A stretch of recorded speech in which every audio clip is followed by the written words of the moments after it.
Nama Om Vishnu Padaya Krishna Prasaya Bhutale Srimati Bhakti Vedanta Swami Namani. Namaste Saraswati Devi Gauravani Pacharani Nirvisesha Sanyavadi Paskachada Shri Krishna Chaitanya Prabhu Nityananda Shri Dvaita Gadadhar Shivasadi Gaur Bhakta Vrinda. Hare Krishna, Krishna Krishna, Hare Hare. Hare Ram, Ram Ram, Hare Hare. So what we're going to do today, oh, thank you very much. Thanks. Yesterday was the disappearance day of Madhavacharya. Correct me. Yeah, that's right. And then today is the disappearance day of Ramanujacharya. So I had time to put together a PowerPoint about Ramanujacharya, but I didn't have time to accomplish the same about Madhavacharya. So, but I did go through the Chaitanya Charitamrita and get, and I did a lot of research work about the life of Madhavacharya from the Navratidam Mahatmya, which is written by Srila Bhakti Vinod Thakur. This is Jiva Goswami being guided by Nityananda Prabhu, Lord Nityananda, as a tour of Navadvip Dham. And Madhavacharya, Madhavacharya visited Navadvip Dham, the birthplace of Chaitanya Mahaprabhu. And Chaitanya Mahaprabhu appeared to him and gave him some instructions. So we'll read that about Madhavacharya. So we'll do a little reading, and then we'll do the PowerPoint on Ramanujacharya. So that's where we're going. And why this matters is, one of the reasons this matters is this can all be historically documented. It's not that long ago. 1,000 years ago, 500 years ago. I mean, we have any Christopher Columbus doubters here? Do we have any, it's not that long ago. And that where they visited their, their articles they use, their personal items, these all exist. Narrations of people who were, there at the time and handed it down, and so there's all kinds of proofs, tangible proofs, and we can think. Somebody told me that the figure, I can't remember exactly what it is, but the majority of information we have in our head that makes up our worldview and our values, we did not personally experience. Like most people think about atoms and waves and what makes up stuff. Anybody here experience an atom? Oh, there goes one. No, I mean, anybody? You've heard from people you have confidence in. How many people here have seen the Eiffel Tower? Raise your hand if you've seen the Eiffel Tower. All right, we get a sprinkling. Okay. For the rest of you, do you believe in the Eiffel Tower? That it exists? Could be Photoshop, right? Could be. But why do you believe it? If you haven't, hey, seeing is believing. If you haven't seen it, why do you believe in it? Think about it for a minute. Why? Why? Because you've, Well, okay. Yeah, you're right. You're on the right path. But you have faith that here's someone who says they've seen it, and you have faith in them. So, okay. But my point is, just as you're saying, the majority of that makes up our worldview and our values, the way we see things, is we heard from others, people we have confidence in. So it's not a question of faith. It's a question of who you have faith in. If we have to put our faith somewhere, then we should think about who do we put our faith in. Simple logic there. So we have faith in the great. If Madhavacharya, if Ramanujacharya existed, and if they wrote, you have their own handwriting, you have the whole, and this is what they believe, well, who am I going to believe? I'm going to believe Freud, who was so neurotic he couldn't walk by a graveyard. I mean, who do you believe in? Where do you put your faith? You want to put your faith in Trump? Or you want to put your faith in Biden? Who are you going to put your faith in? You got to put your faith in somewhere. So these personalities, we're presenting two of our great acharyas.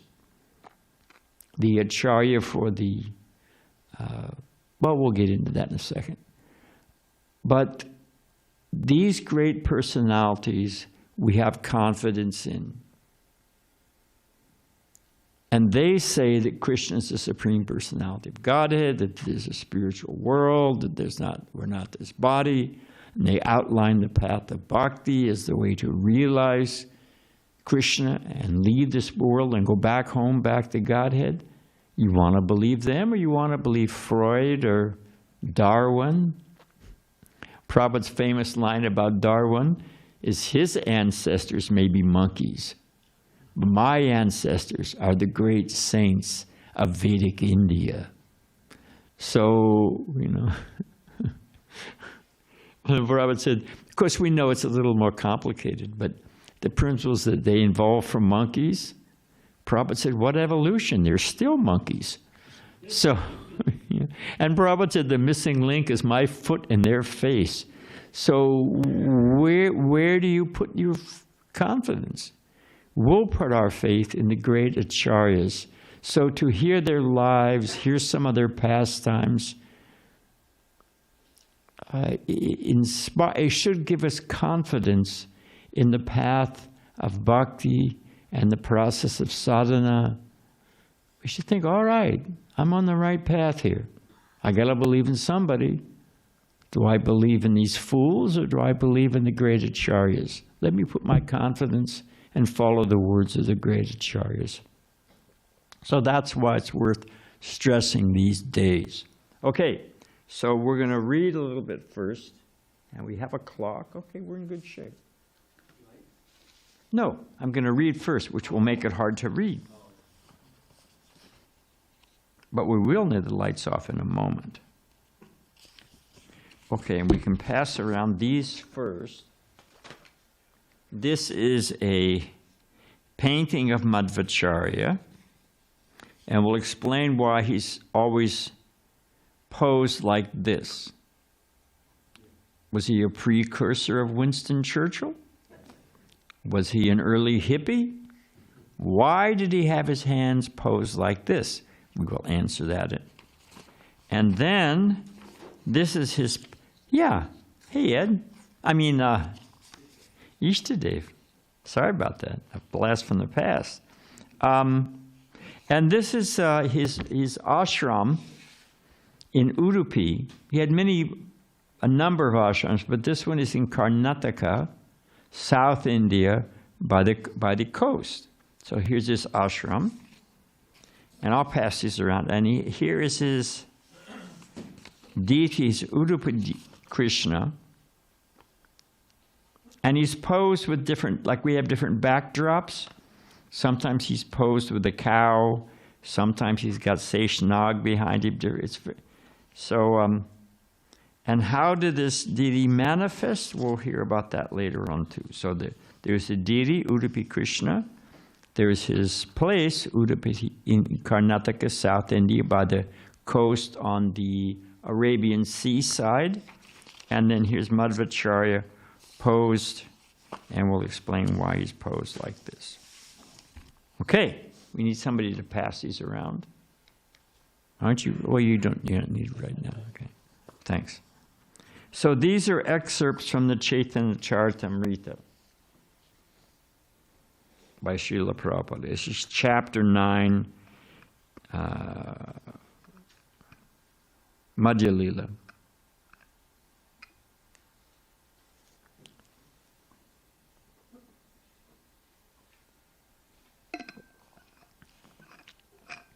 So text.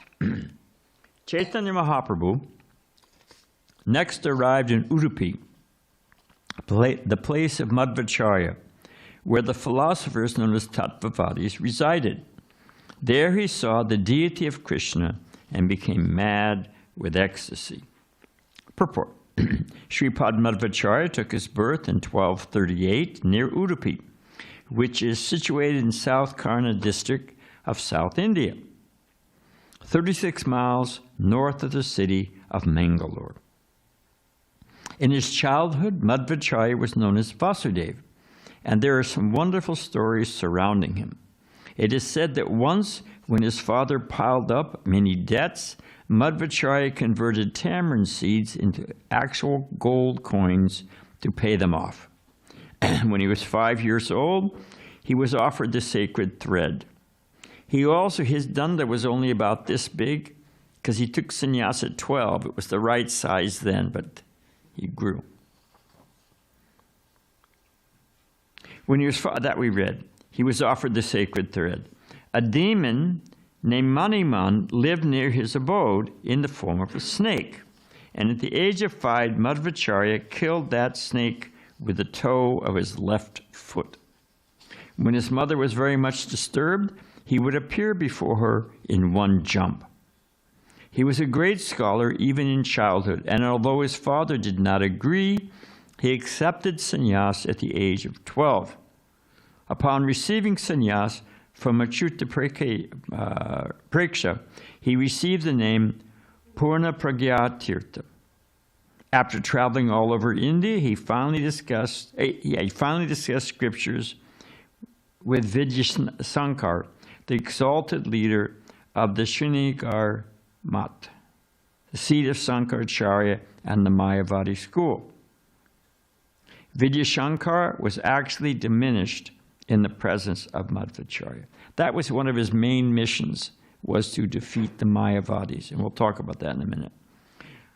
Accompanied by Satyatirtha, one of his disciples, Madhavacharya went to Badrika Ashrama. This is up in the Himalayas, the place of the Narayana Rishi, of Badrinath.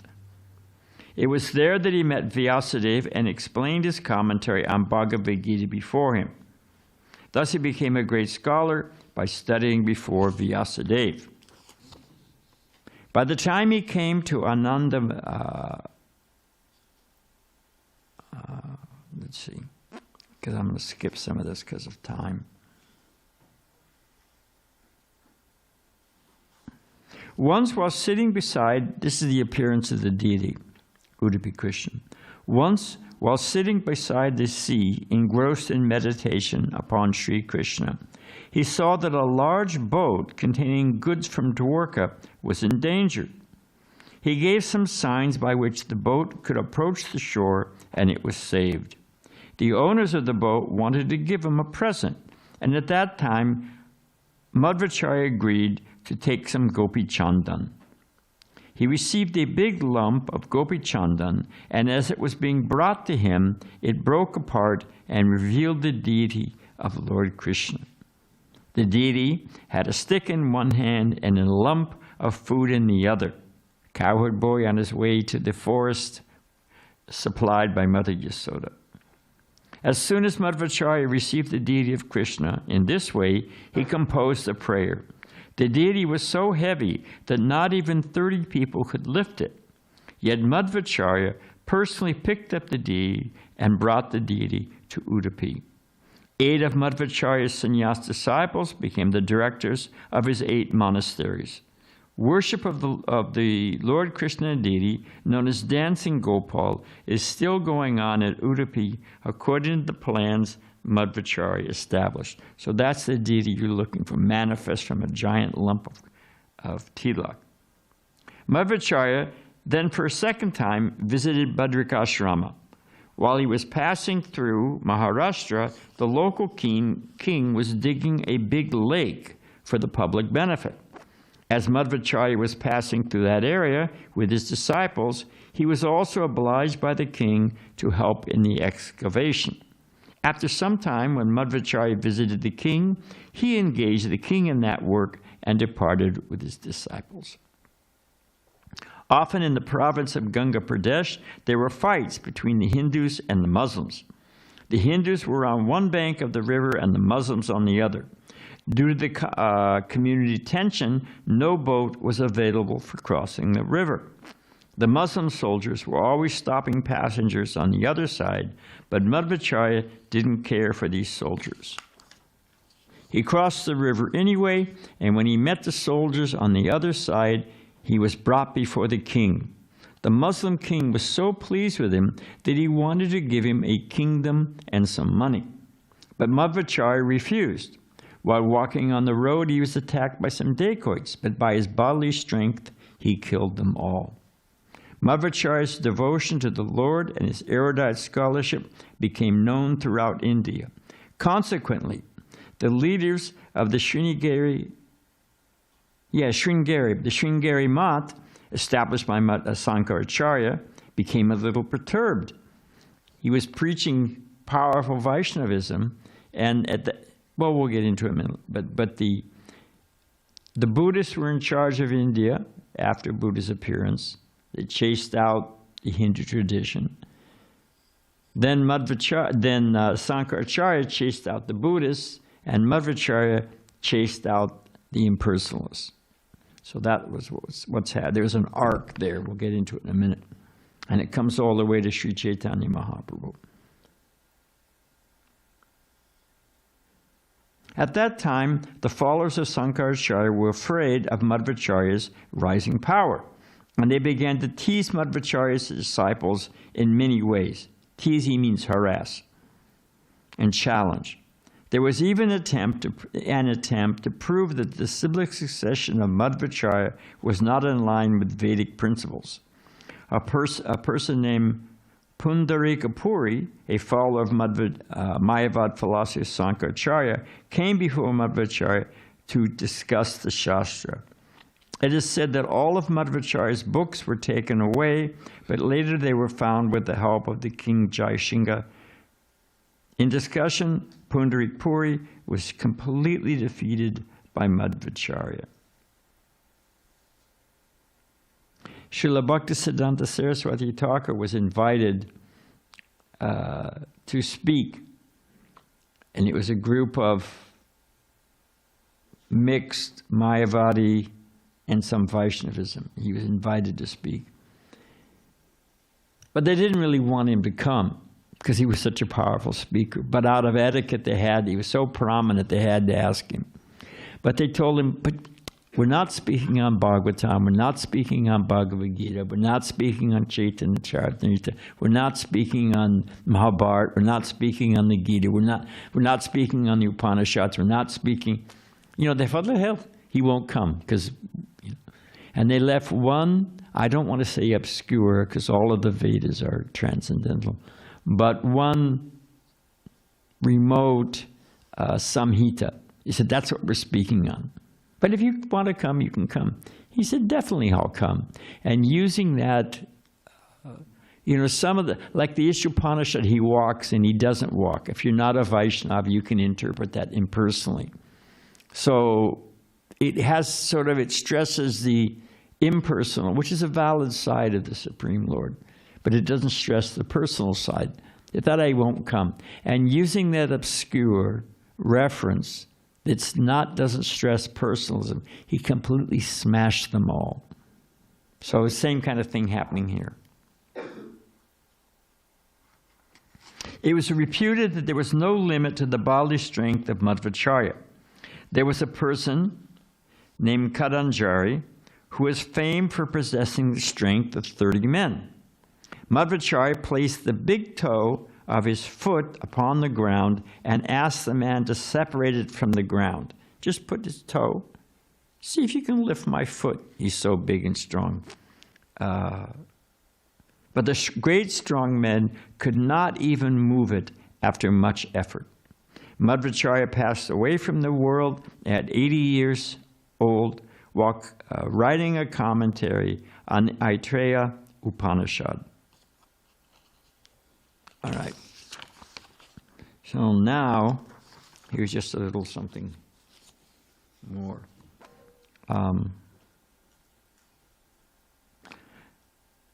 Madhavacharya, when Chaitanya Mahaprabhu went to South India, he met with the Tattvavadis, the followers of Sankaracharya. And there's, as there always is between Vaishnavas, it's like oil and water with Vaishnavas and impersonalists, Sankaracharya. There's always some challenge and some debate. So does anyone know what did Chaitanya Mahaprabhu ask that defeated the, other than Dravida, does anyone know? Sorry to disappoint you. Does anyone know what was Chaitanya Mahaprabhu's? I mean, there's many things, but what was the cornerstone that he used to challenge them? Same thing happened when Venkatabhatta was met, who was worshiping Narayan. Well, that's a big hint. Venkatabhatta was worshiping Narayan in South India. His son, the son of Venkatabhatta, became Gopal Bhatta Goswami. So what, one of the 6 Goswamis. So what was the challenge? Anyone know? They're worshiping Lakshmi Narayan, the followers of the Tattvavadis, the followers of Madhavacharya. When they were met by Chaitanya Mahaprabhu, what was the cornerstone? Ram knows. Okay, Ramapati. Yeah, Lakshmi Narayan. So Lakshmi's worshipping Narayan. We're saying Krishna, Radha Krishna. They say that what they say that Krishna is a avatar, or the 8th avatar of Vishnu, and that they have, you know, that Narayan is the supreme, Vishnu is the supreme, and Krishna is a manifestation. So they say that. And that ultimately when Krishna departs, he becomes Vishnu in Narayan, in Vaikuntha. That Vaikuntha, Lakshmi Narayan in Vaikuntha is the highest goal. What do we say is the highest goal? Oh, I hope you know the answer to this. Huh? What? Say it loudly. Krishna Loka, Radha Krishna. Krishna and the coward boys and the gopis and Braj Bhumi. This is the highest, most intimate, most complete understanding of Krishna. Okay, so that's why this matters. So he made the point that why is it described in the Shastra? And the ladies got to see too, everyone's seen. Why is it in Shastra? It's described that the goddess of fortune wanted to elevate herself and experience the role of Radharani. And to do that, she had to perform austerities. So why did the goddess of fortune have to perform austerities? To enter into the mood of the gopis in Vrindavan. It's obviously higher. There's also, Chaitanya Mahaprabhu explained to them, that there are 4 qualities that even, there's, that progression from the common living entity to Lord Brahma, to Lord Shiva, and each one is an increasing percentage of the full manifestation of the absolute truth, the personality of Godhead. Krishna, you get up to Vishnu or Narayan, but what are the 4 qualities described in Shastra that even Lord Narayan does not have? Oh, come on. Yes. Playing a flute that attracts all living entities, that's 1 down. Yes. He's surrounded by intimate. You've got Sridham. Everyone bows down before Lord Narayan. But you've got the cowherd boys are wrestling with Krishna. And sometimes Krishna is defeated. And they say, oh, you're such a big man. I defeated you. I'm riding on your shoulders. No one would ever imagine in Vaikuntha of climbing on the shoulders of Lord Vishnu. It's all in reverence. It's Aishwarya Bhav. So, plays a flute that attracts all living entities, even Lord Vishnu. What's an example of Lord Vishnu wanting to get the darshan of Krishna?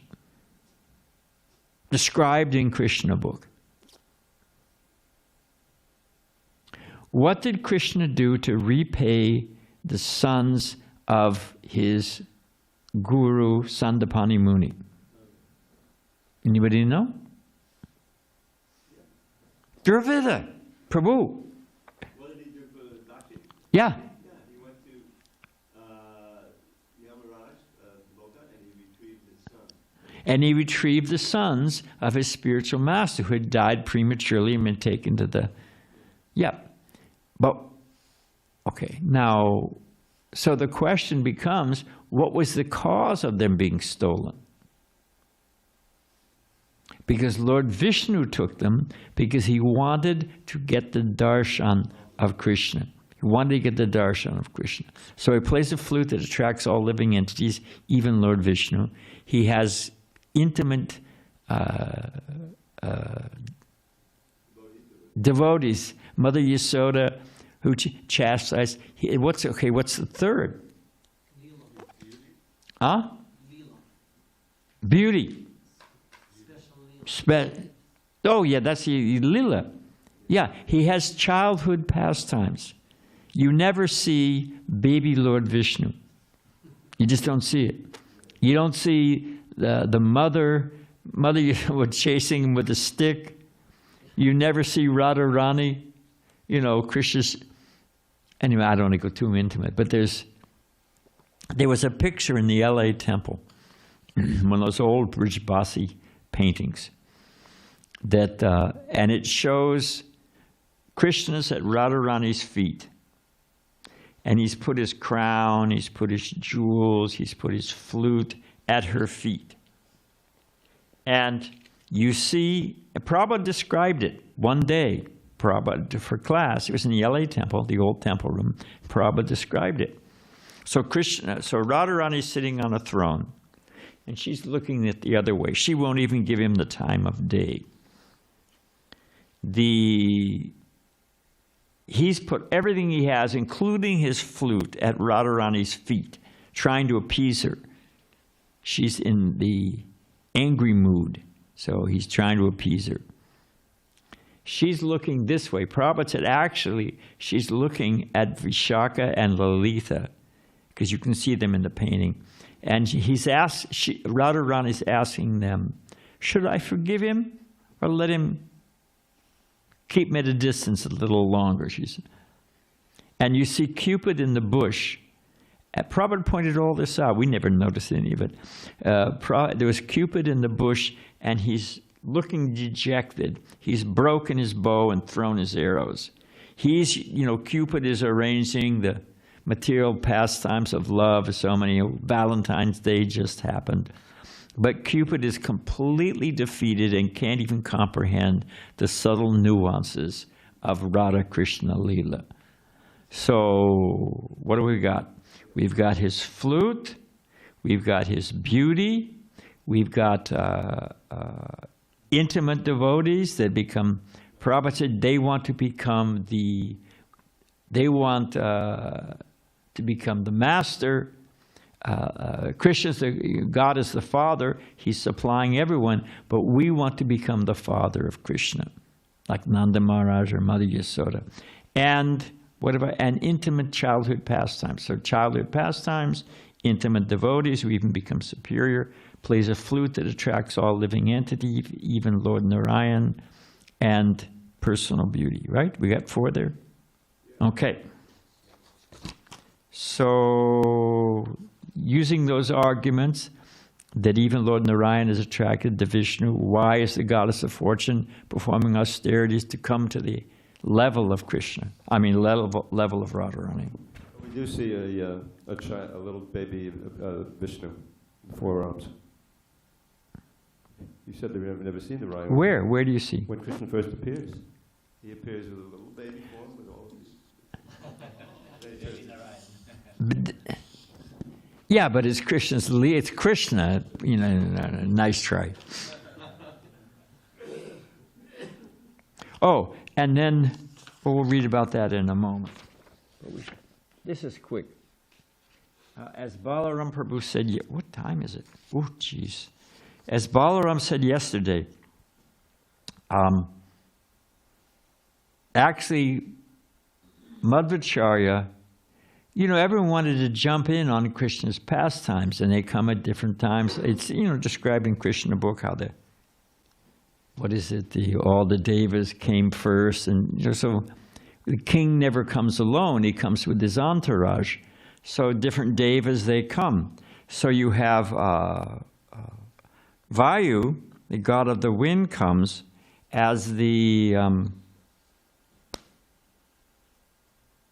he comes as, what is it? Bhima. First he comes as Hanuman. He comes as Hanuman, he comes as Bhima, and then he comes again as Madhavacharya. So Madhavacharya is also Hanuman and Bhima and Lord Vayu manifest. And, lest I forget, Chaitanya Mahaprabhu appeared to him in Navadvip and said, well, I'll read the pastime.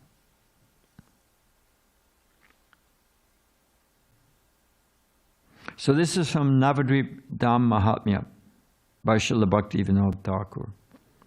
That Madhavacharya was traveling all over India. He traveled to Navadvip, and one night he appeared in a dream to Madhavacharya, Chaitanya Mahaprabhu. Now Madhavacharya appeared in this world before Chaitanya Mahaprabhu's appearance 500 years ago. So it was a precursor. So when the dream broke, so Chaitanya Mahaprabhu told Madhavacharya in that dream in Navadvip that I will take birth, I will appear within your sampradaya. You're a dedicated servant and my eternal servant, and I'll appear in your sampradaya.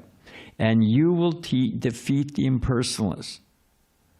And he also gave him 2 instructions.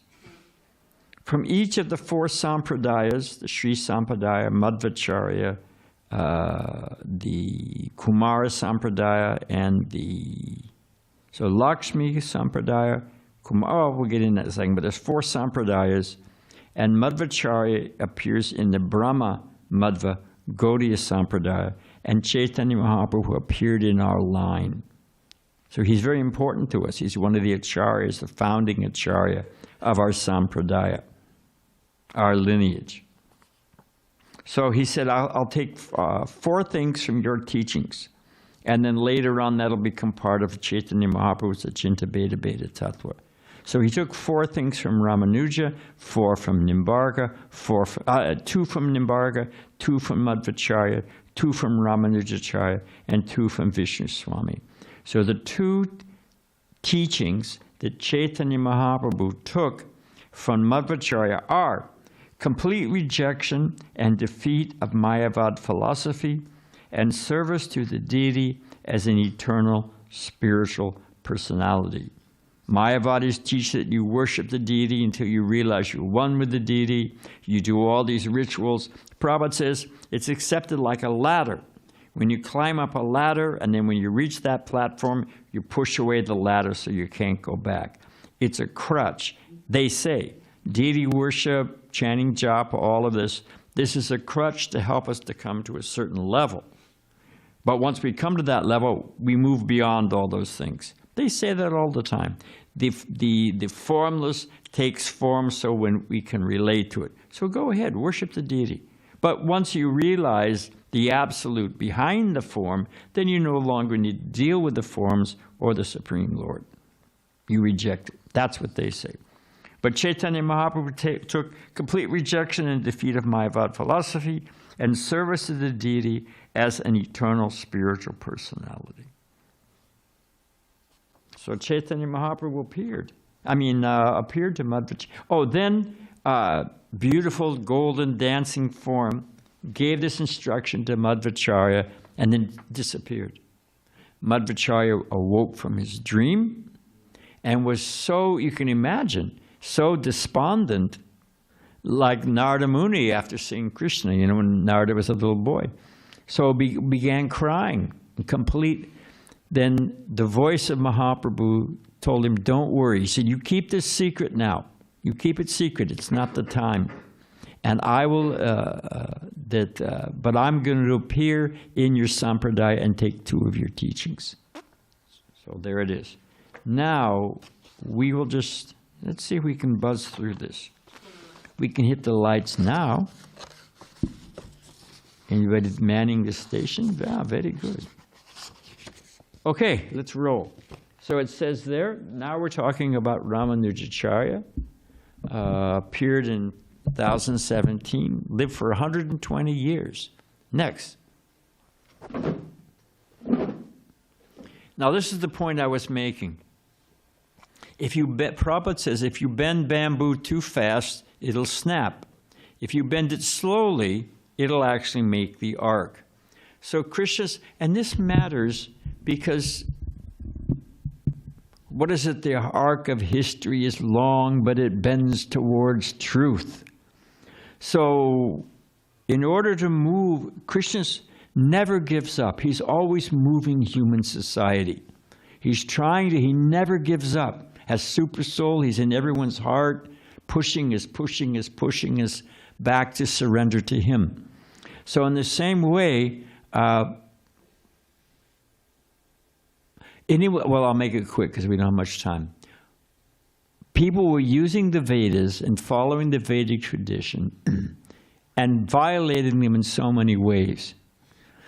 Primarily, they were rationalizing the jagas, the sacrifice of an old cow or an old bull or sometimes an old horse, to prove the efficacy of the mantras. They'd do the jaga, they'd sacrifice a horse or an old cow, and they would come out with a brand new body.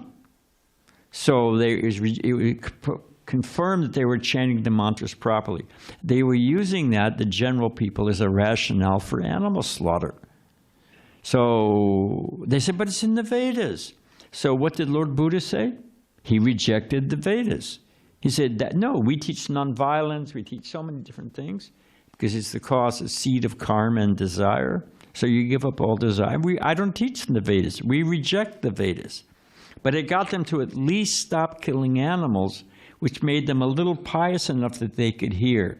So Buddha came to get them to stop eating meat. But he had to say reject the Vedas to get them to do it.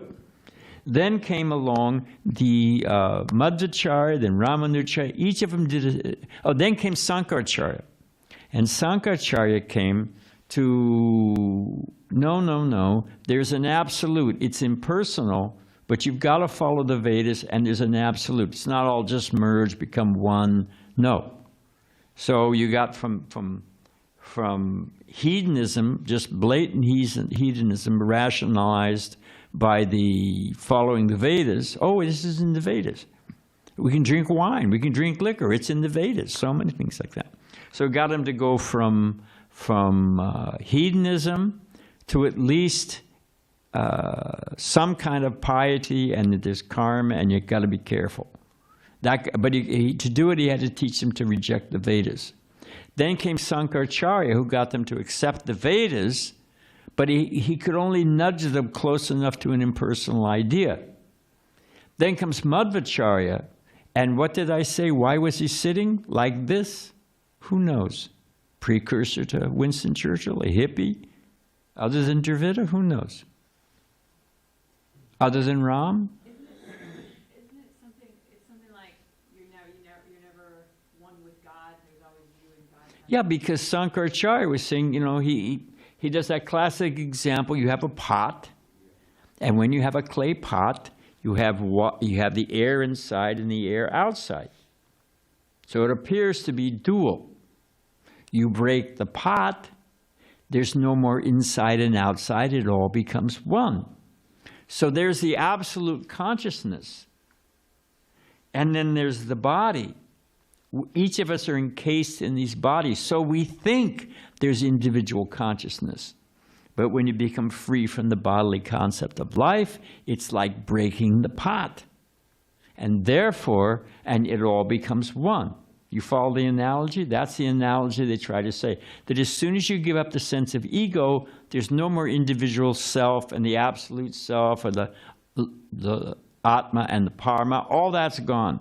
It's like when the ocean splashes against the rock. There's a drop for a moment. It appears separated from the ocean, but it lands back in the ocean and it all becomes one. That's not what we believe. Don't misunderstand. But because the question is, okay, you've got a clay pot, inside and outside, right? You break the pot, no inside, no outside. Sounds good, doesn't it? What's the question you should ask? That all right, Dravida Prabhu. But are we clay pots? Are we clay pots? But also, yes, you're right. Where did the pot come from? It was all one.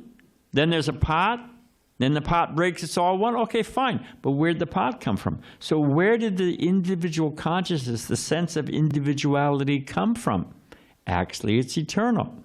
So that we get from Madhavacharya. Then you have Ramanujacharya comes along. We'll explain that in a second.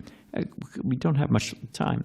And then ultimately you have all the different acharyas come along. Madhavacharya comes along and introduces spontaneous loving service. It all moves along until you come to the point of Chaitanya Mahaprabhu.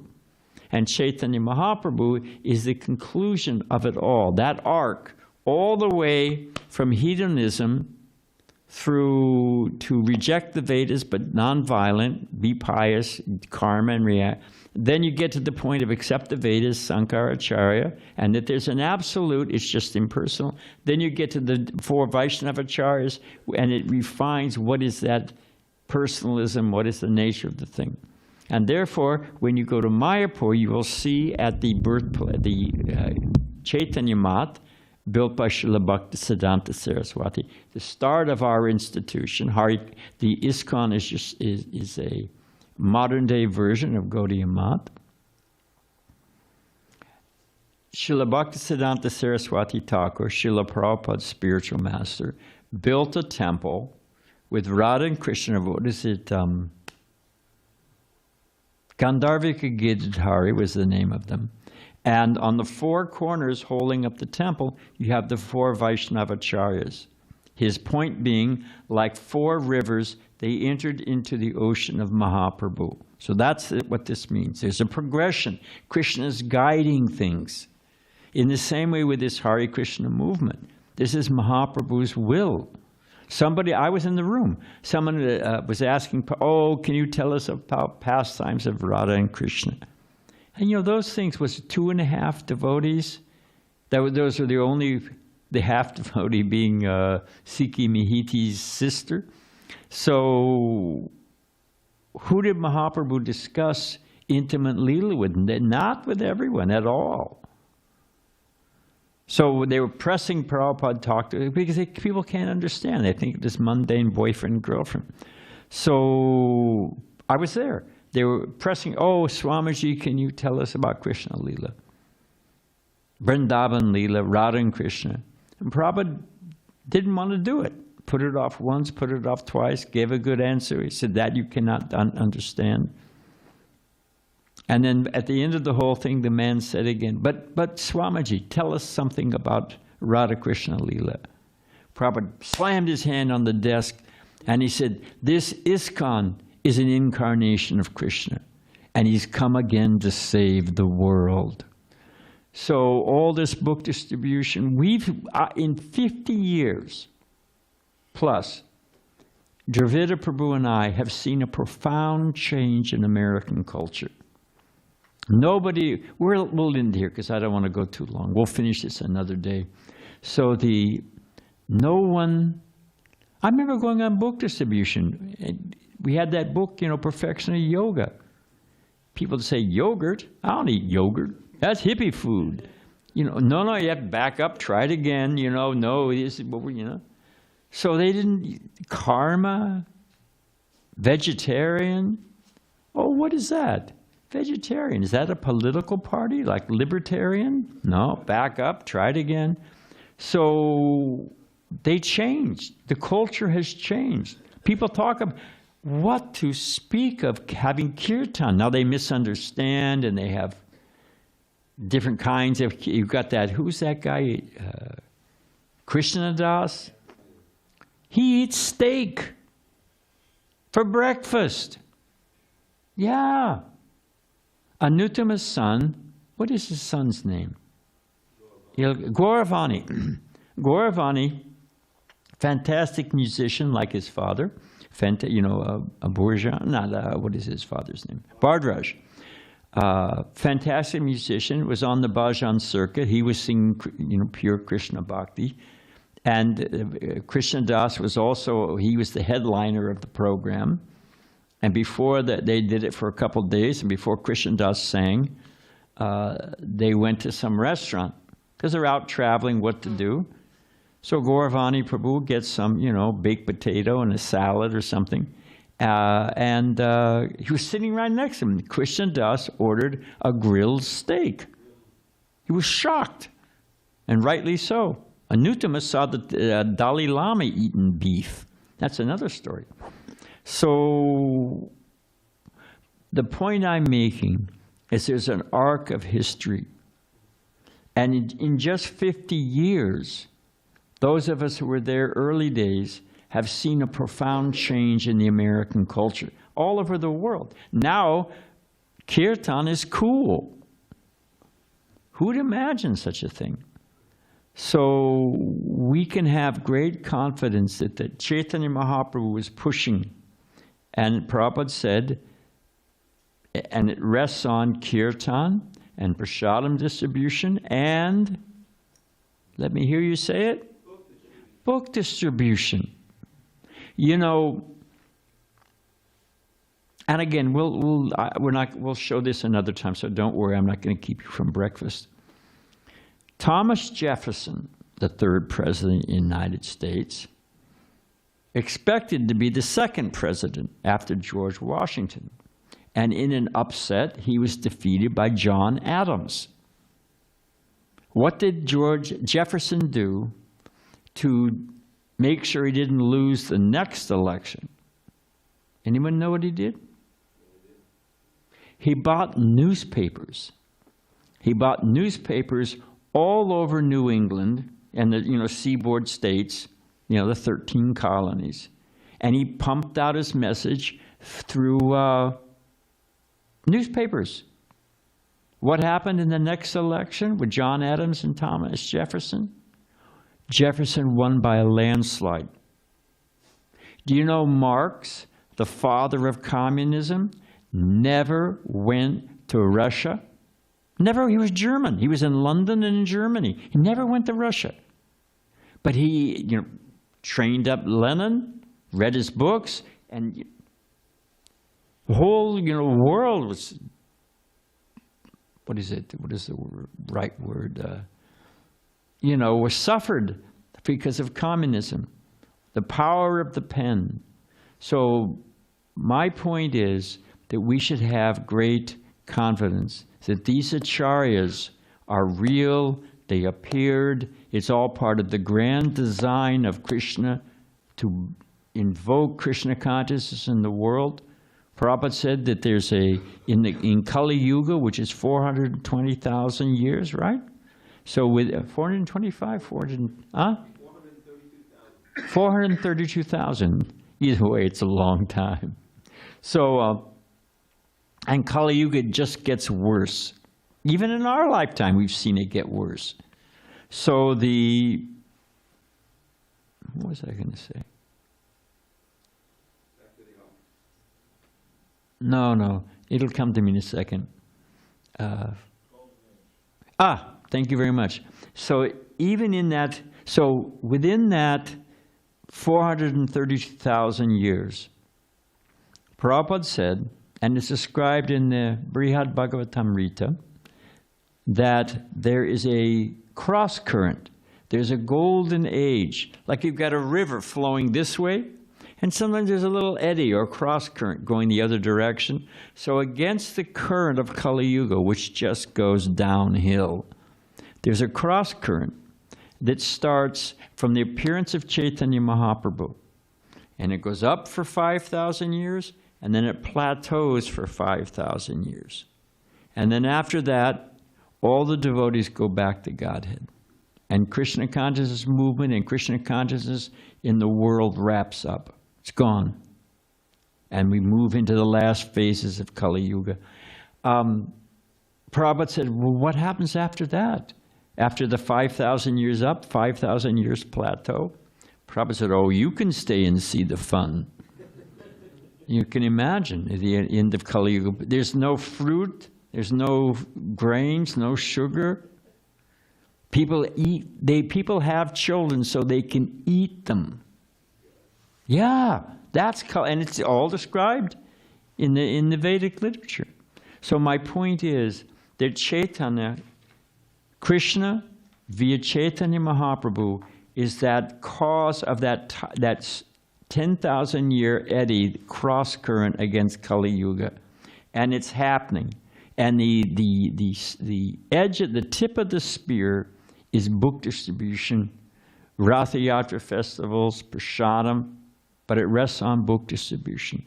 So these are all great personalities. They're real, there's historical, there's a divine plan, and lo and behold, we get to be in it, and we get to help change, save the world. Prabhupada said, my disease is I cannot think small. This movement is not meant for small things. We're changing the world, and it's actually happening, and we've seen it in our own 50 years. So we can end there. We'll do this another day about Ramanujacharya. Thank you very much, Hare Krishna. Don't waste your life. Jump in the boat of the ISKCON and Chaitanya Mahaprabhu's mission.